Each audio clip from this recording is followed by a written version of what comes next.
Let's say you have a graph and you don't even know what the function equals to at all. How do you tell that this function has an inverse function?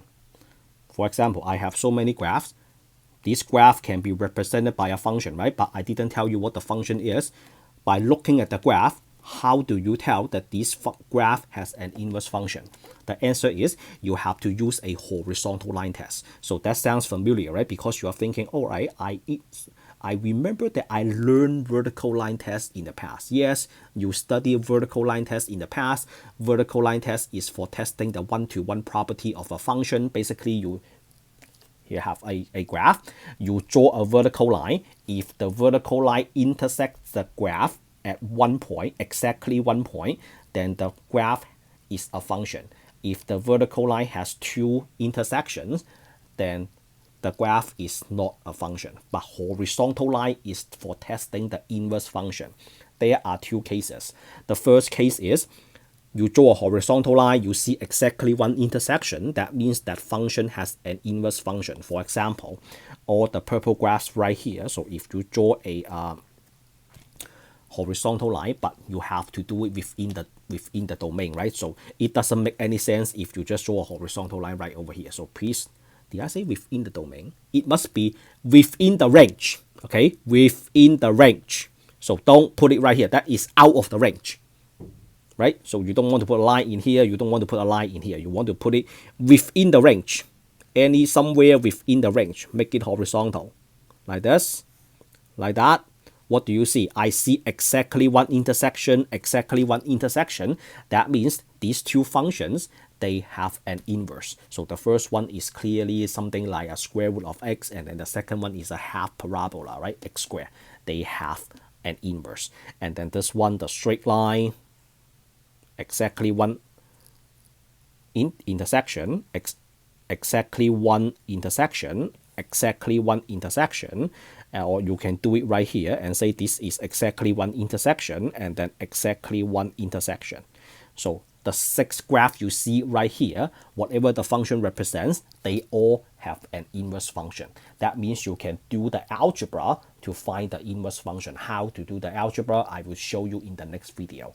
And then on the other hand, the case 2, this one, if you draw a horizontal line within the range, you have more than one intersection. That means this parabola, this full parabola, does not have an inverse. And then same thing for the circle. You draw a horizontal line, you see two intersections, or sometimes you see 3, 4, 5, 6. As long as the number of intersection is more than one, that means whatever the graph equals to, whatever the function is, has no inverse. Now, when you look at a full parabola, this is a full parabola, right? So this is like an x squared, the full parabola. And then the inverse function of the full parabola is plus or minus square root of x. This is the inverse function of the full parabola.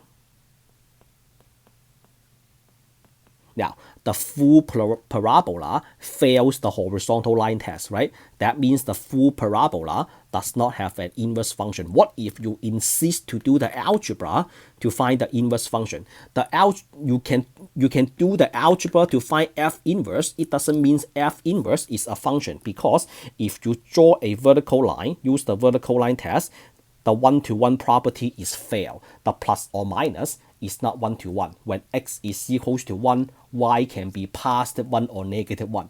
When x is equals to 4, y can be positive 2 or negative 2. So the one-to-one property is failed, right? So when a one-to-one property is failed, that is not a function. That means the corresponding function f of x will not pass the horizontal line test. So the horizontal line test applies to the concept of horizontal line test applies to graph, or you can do it on the table value as well. Do you see this table value? This is the table value of f of x equals to x squared.